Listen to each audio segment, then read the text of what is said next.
I belong to a very conservative family, a Baloch family, where good daughters never say no to their parents. My father wanted me to get married, and all I said was, if that makes you happy, I'll say yes. And of course, it was never a happy marriage. Just about after 2 years of getting married, about 9 years ago, I met a car accident. Somehow my husband fell asleep and the car fell in the ditch. He managed to jump out, saved himself. I'm happy for him. But I stayed inside the car and I sustained a lot of injuries. The list is a bit long. Radius ulna of my right arm were fractured. The wrist was fractured. Shoulder bone and collarbone were fractured. My whole rib cage got fractured. But that injury that changed me and my life completely was the spine injury. Many people came to rescue. They gave me CPR. They dragged me out of the car. And while they were dragging me out, I got the complete transection of my spinal cord. Those 2.5 months in the hospital were dreadful. I was at the verge of despair. One day, doctor came to me and he said, well, I heard that you wanted to be an artist, but you ended up being a housewife. I have a bad news for you. You won't be able to paint again. Next day, doctor came to me and said, your spine injury is so bad, you won't be able to walk again. I took a deep breath and I said, it's all right. Next day, doctor came to me and said, because of your spine injury and the fixation that you have in your back, you won't be able to give birth to a child again. That day, I was devastated. I started to question my existence. Why am I even alive?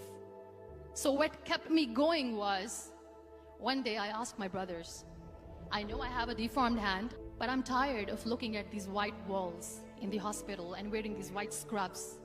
Bring me some colors, bring me some small canvas. I want to paint. So the very first painting I made was on my deathbed, where I painted for the very first time. What an amazing therapy it was. Without uttering a single word, I could paint my heart out. I could share my story. People used to come and say, what lovely painting, so much color. Nobody could see the grief in it. Only I could. And that day I decided that I'm going to live life for myself.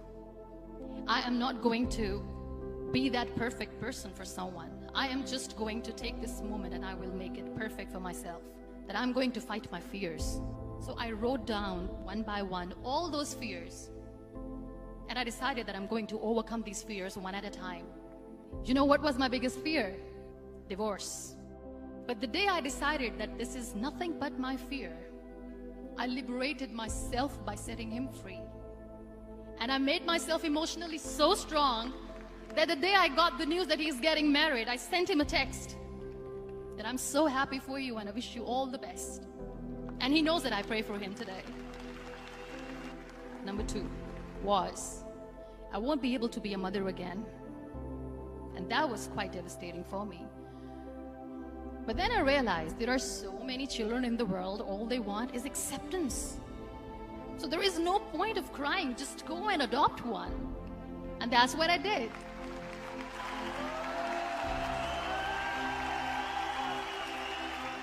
I gave my name in different organizations, different orphanages, and I waited patiently.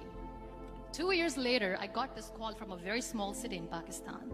I got a call and they said, are you Munibah Mzari? There is a baby boy and would you like to adopt?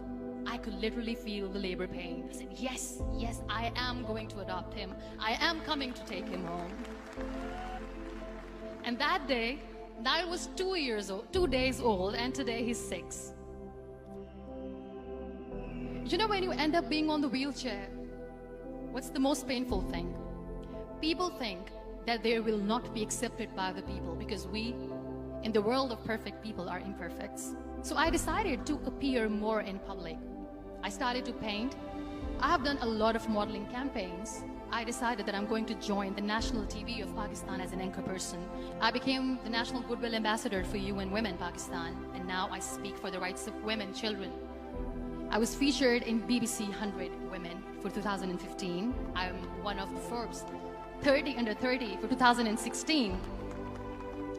So when you accept yourself the way you are, the world recognizes you. It all starts from within.